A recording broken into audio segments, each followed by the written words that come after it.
Hello! Hello! Today we are continuing the dramatic reading of Forbidden Fruit, The Temptation of Edward Cullen. This is episode 5, chapter 5, The Talent Contest.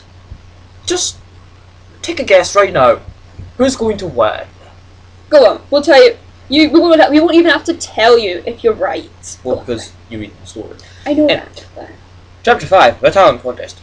It was a week later, and I felt like I was slowly dying inside. My life had crumbled into pieces, and I was alone in the horrible darkness of my mind. Ah! The 4 cheerleaders had followed me around school, so it's a Circular school. Actually, a nocturnal school is a very good building technique. And had been mean to me for the last week, making fun of my clothes and my purple streaked blonde hair. That's not a nice way. And saying I was too slim and that I had boobs like a prawn star. Fucking prawns! District 9, good film. It really upset it. And also, Uncle Larry had taken my clothes off and wrapped me loads of times last week. And even though Dave and Marie were back home now, every time they went out to different places, they left me with him. And he hit me and made me sleep with him. With him. It's not even with him, it's just... And made me sleep with was so horrible. What? This is horrible! I wanted to die every time it happened. Edward Cullen stared at me. Just imagining her being raped and Edward staring. Ugh. I would be Edward Cullen from this point on. Stared at me whenever he saw me at school. But I just anchored him and... What? She is such a pirate. Archie! And pretended he wasn't there. I was so embarrassed about what had happened, and I hated him for the way he made me feel and the fact that he was a cheater and an ass. I would probably have ended my life if it hadn't been for my lovely new friends, Abigail, Rochelle, and Ty Fanny, who were all totally cool and helped me fight off the evil cheaters. This is as much character development as these friends ever actually get. They are never described, given a name other than the first names, and just nothing about them is described other than the fact that they are really cool. That's because they're too awesome to have descriptions. No. I hadn't told my friends about Uncle Larry and Udard, but it was nice to have some pale who liked me anyways. I sat in the cafeteria with them at lunch. Hey Tiana, are you doing the talent contest tonight? Yes, that's her talent, doing things. No way, I'm not good enough, I said shyly. OMFG, are you kidding? You're an amazing singer. You're the best I've ever heard, no joke, shouted Abigail. Thank you, but you're just being nice. I'm not that good, and even if I was, I wouldn't perform. I mean, I hardly want to contract more attention. It's a disease. I hardly wanted to contract more attention to myself than I already have. The whole school is already talking about me, saying what a freak I am. I just want to be an average person. Come on, Tia, you have to do it. Fanny. Jessica and Bella and the cheerleaders win every time with their dumb dance routine. It is so annoying. They aren't even talented. Someone needs to teach them a lesson, hon. Get a tail of a hon and shoot a fucking flaming arrow in their spine. Jesus. I don't know, maybe I plimpled mutely. But I had no intention of actually doing it. Do you ever plimple mutely? No, but if I vanish off camera, I'm down on the floor just because it hurts to laugh when I sit like this sometimes. Later on, me and my friends sat in the crowd and watched the contest. The cheerleaders is never spelt correctly. It's painful. The cheerleaders did their dance routine, and weren't that awesome. And they were just wearing slutty cloths so that all the boys could stare at them. And because they were popular, no one was allowed to say they sucked. At the end, Bella ran into Edward's arms, and I felt flames of jealousy, like jelly, but burning up inside me. They kissed for a long time. Although he looked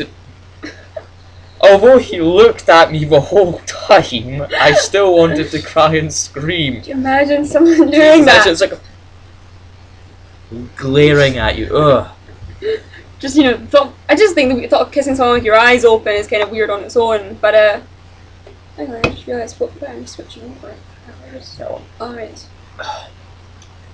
The principal caked up on stage and said, "And now for our final act, Atlantiana Rebecca Lauren." I get the feeling that the person who wrote this might have been called Rebecca Lauren, or something like that. Everyone looked at me and I was shocked. "OMFG, who put my fringing name down for this?" I screamed. "Who knows, girl, just get up there." Abby pushed me towards the stage and I went up there. I sang Total Eclipse of the Heart, punk rock version, so it wasn't sappy and lame or anything, and everyone watched. I was embarrassed at first, but everyone seemed to be enjoying themselves, except the cheerleaders who looked totally mad, lol. So I sang louder and louder. My voice soared higher and higher, higher than ever, like magic. I was wearing a purple lacy top cut low enough so you could see my bra, and a black skirt and purple fishnets and spiky black heels. Wow, I can see you're totally not a hypocrite. The song finished and everyone looked happy and clangled at me, and I went blushing to sit on my friends. "Remind me to kill whichever one of you beaches put up my name to this," I said when I was smiling. "LOL!" shouted Rochelle. "It wasn't us, you know.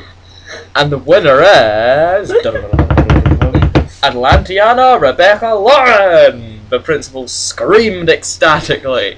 I went back up onto the stage and shook his hand, and everyone applauded me and screamed my name, except for Jessica and Bella, who looked like they were about to kill me LMFAO.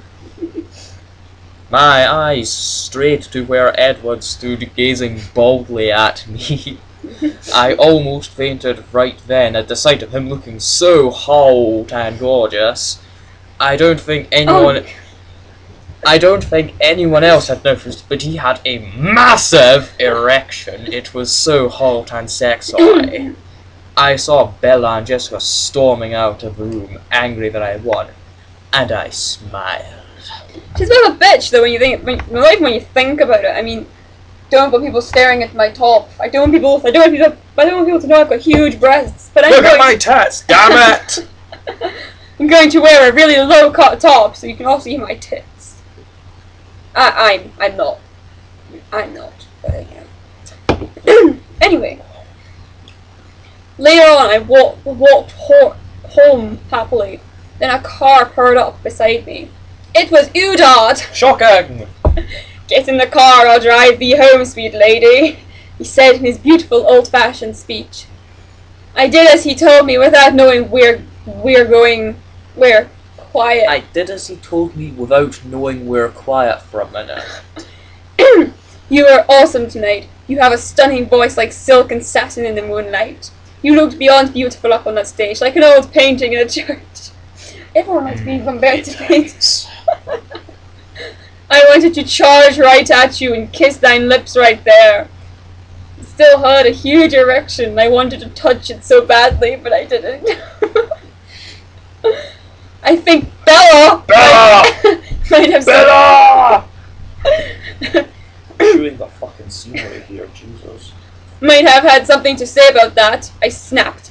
"Where is she, Nue?" I went home sulking because she lost the contest, and I told hissy fit and cried for hours because Lee was better than her in the contest. "I'm mature," I said sarcastically. At that moment, Edward pulled his car to the side of the road and looked me in the touch of my hands, and I slapped him hard in the face. "You will never touche me again, you sicko!" I wailed and kept hitting him in the face and chest. "Last week I fucking begged you to sex on me, and you turned me down. I have never been so humiliated in all my frickin' life. What the hell is wrong with you? One minute you're all over me, and the next it's like I don't even exist. Don't fucking touch me, ever! Ever! It's complicated, Tia, my lady. I'm sorry I hurt thine feelings. I just can't resist thee, but I can't be with thee either. I never meant to drag thou into this mess. It's not thy fault. I totally ruined everything. I'm so sorry. I'm despisable. I'm despisable! I can be dramatic when I want to be. Despisable! That's enough, dear. That's enough. Never dramatic enough for this story. It's me or her, I said bluntly. I can't make that choice, T.L. He wept. You are going to have to! First, you have to tell me who thou really are, he said. Who were thy parents? What are thee? My mom dies when I was born. Mom, I'm bored. But I never knew my father. That's it, I said. We both know that's not the full story. You're a vampire, like me. OMFG, I'm not a frickin' vampire. I think I have noticed, you total dipshit. He's got a point there, actually. Yeah. You don't drink human blood, he asked. Although there's no question mark, technically it's a statement. I don't drink any blood, you asshole. Is this your idea of a joke? Because no one's laughing. I got out of the car and ran away feeling insulted. I didn't want to see that stupid hot jerk ever again. I went home, but I couldn't get rid of the memory of his sharp erection and deadly cold body. I cut myself and went to sleep in tears. And that, folks, was chapter 5. And the light over halfway done, really I bad. think. Yeah, over halfway. There's only 8 chapters. She never finished it. I'm going to turn the light on for next episode. Yeah. Because the lighting just got Terrible. awful. Anyway, we will see you next time, guys. Yes. It's the darkness in her heart. Yes.